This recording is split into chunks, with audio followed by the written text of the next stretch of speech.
Since we knew that Yusuf Bey Wahbi was living here in Aisha Fahmi's palace and he was her husband, we are talking about a place which witnessed a lot of artistic works. And when it comes to Yusuf Wahbi, he was not only an artist or an actor, but he was one of a kind. He was one who had his impact on our cultural heritage, not only of Egyptian cultural heritage, but of the Arab cultural heritage. We are going to know the details and remember together more about Yusuf Bey Wahbi with our dear guest, Mr. Osama Fatim, our cinema critic. Thank you very much for being with us, sir. Thank you, ma'am. The word is nothing but a big stage. That summarizes Yusuf Bey Wahbi's philosophy in how he saw the world. Mm-hmm. A gentleman who defied his father, who left instead of being, he comes from aristocracy, and instead of going to school, he decided to join the circus. Yeah. His father denounced him right away and decided to send him to the agricultural state or school in order to go like his father, who was the head of the agricultural department in the Fayoum Governorate. Mm-hmm. And it still has many of the good things that he did still exist and are holding till now. So, Yusuf Bey, Yusuf, decided that he loves the theater more than anything, and escaped his, he left his family house. Father denounced him, and he was, of course, he spoke 4 or 5 languages. 5 languages. Yeah, Mm. among them the Italian language, yeah. And through that, he went to Italy, escaped to Italy, and he met his first wife, Luna, one of the actresses there. And through her, he went to school, and he was able to learn more about theater, and it became his real passion. Mm-hmm. His talent was obvious, and it was through studying, it became quite shining. His father died, and he returned to Egypt, took his inheritance, and of course there, because of the family renouncement or denouncement, he decided that he chose a name, Ramses, a famous pharaoh, and To name his troupe after. no, he became an actor in An actor Italy. named Yes. Ramses, yeah. Yeah, he became an actor in Italy with the name Ramses because he didn't want to say anything about his father or anything like that. And then once he returned, he had a big inheritance, 10,000 Egyptian pounds in the 1920s. That was a real fortune. And he decided to pursue his dream. He studied Ali Kassar and Naguib Rahami's companies, theater companies, and he decided that this is not worthy. He denounced, he said that this is bad theater. And he decided to make his own company, Ramses Company, and it was melodrama more than comedy. He denounced comedy or comic theaters as, second class. Yeah, but I can also say about Yusuf Wahbi that he started from scratch, from ground zero, and he was very much smart to practice every single mission in the and in the theater. Yeah, I mean, he was the one who was just knocking with the button. I mean, for the 3 knocks before starting. I mean, how do you see this as enriching his experiment as an actor with the very sense of the word? Actor, writer, Composer, the composer, director, all that. So yeah, basically, if you ever worked in theater, you know that everybody's a multi-jobber. Yes. Wearing so many hats. Yes. And at that point, there was no one else to do that. So, and he loved it. So it was enriching his experience. Showed later when he decided to leave the theater or care less about the theater and more about cinema because he played the things of of the low class, which he was never part of. Part of. Yeah. Yeah, but one of the main talents also of Yusuf Wahbi of being a scouter, an eye-catchy person. I mean, when I knew that he was behind the emergence of such names, namely, of course, Amina Rizqi, before going into others, this means that he had not had this kind of jealousy. He wanted all the artists or all the actors and actresses beside him to be as shiny as he is. If you want to elaborate on that. Yeah, certainly he did not have a jealousy. The jealousy factor was not a part of his personality at all. But also he knew that he was much better. I mean, basically he could, nobody could challenge him. He didn't see a challenger in his field, whatever the field he chooses. Yeah, he was behind the discovery of Anwar Waqdi, the discovery of Fatim Hamama, the discovery of, well, of course, Amina Rizq. And all that after he spent his, since we are in Aisha Fahmi's palace, he spent his inheritance, he failed miserably. I mean, that's logical. Actors are not really businessmen.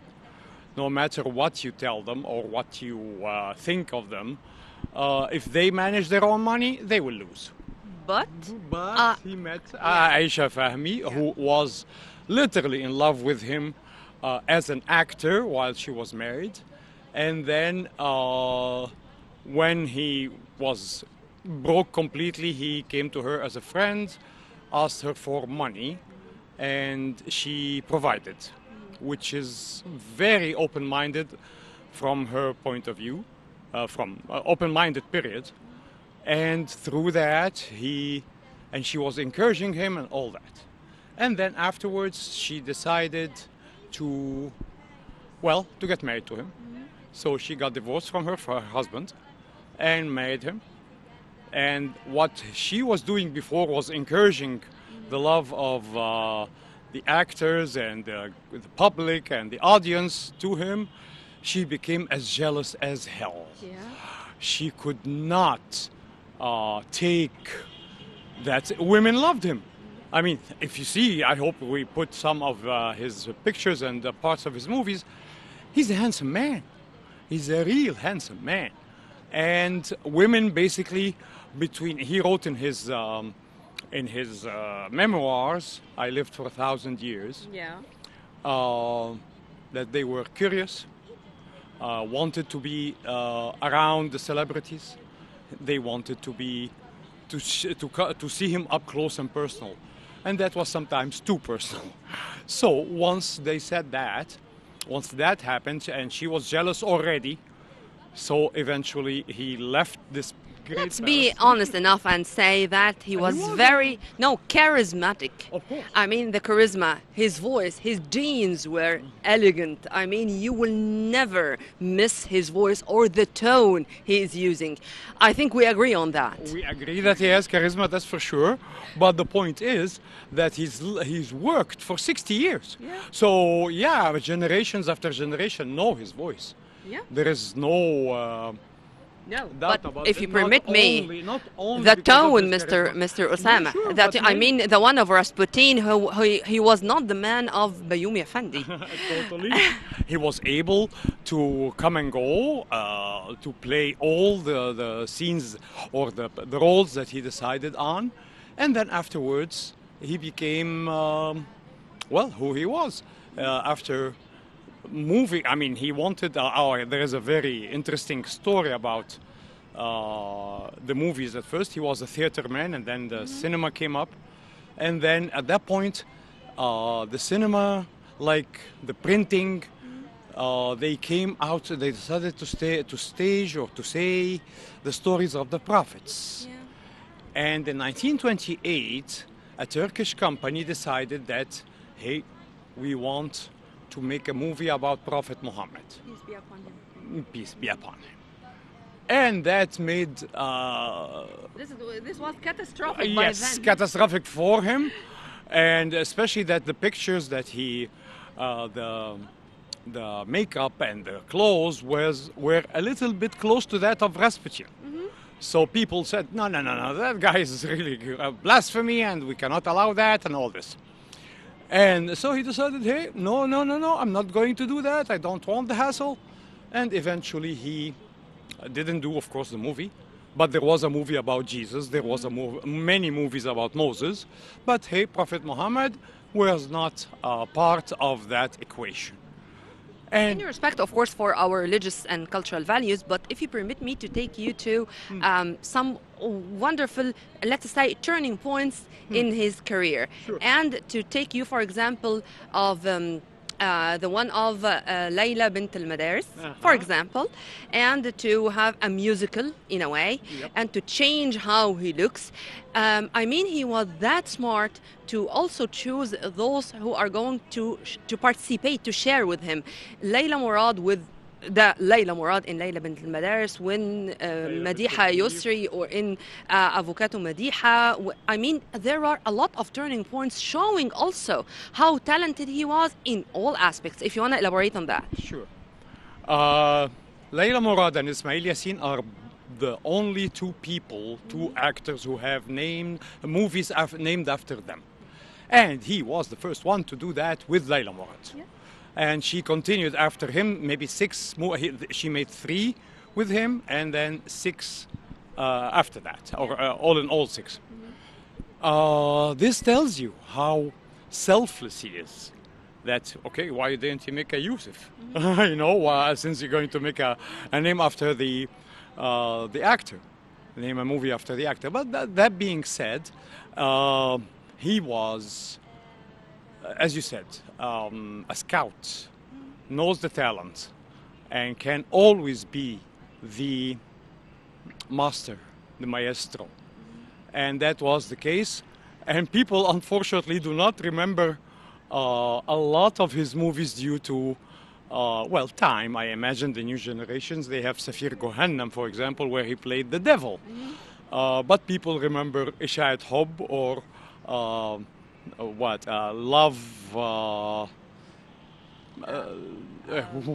Love and Pride, Love and Revenge. Love and Revenge with Asmahan. This is another one. That's a real landmark. Yeah. But no, Isha'at Hub, where he plays... No, Isha'at Hub, or A Rumor of Love. His sense of humor was amazing. People, it's among the first... One of my favorites. Yes, not yours alone. Among them, there was it's one of the best 100 Egyptian movies ever. That being said, another turning point for him was when he started playing an older gentleman. He did Isabat al-Nisa, or Gang of Women, with Ismail Yassin. That was Ismail Yassin's last movie. He did with Adil Imam Searching for a Scandal, or Al-Bahth an Fadiha, and also I think My Tale with Time, or Hikayti ma Zaman with Warda, a guest of honor, but his presence alone means something. Yes, and people knew that, and his influence as just being there was always an extra to any movie, to any place he went to. So yeah, Yusuf Wahbi was a landmark by himself. An actor, as we said, worked for 60 years, and he was, as I said, producer, director, writer, and he wrote a lot with Togo Mirzahi all the while, and so on. I mean, basically, we are lucky to be in the same place that he lived in. Yeah, where he lived. He lived only here for 3 years, but still. But still, his aura is there. I felt it. Sure. I enjoyed our time as usual, Mr. Osama, and we are going to leave you, sir, with a promise to see you again in more episodes of Nile Cruise and on Nile TV International Screen in general. Thank you very much for inviting me, and it's a pleasure always to be with you. Thank you. Well, dear viewers, stay tuned. We have still a lot to continue with in Nile Cruise.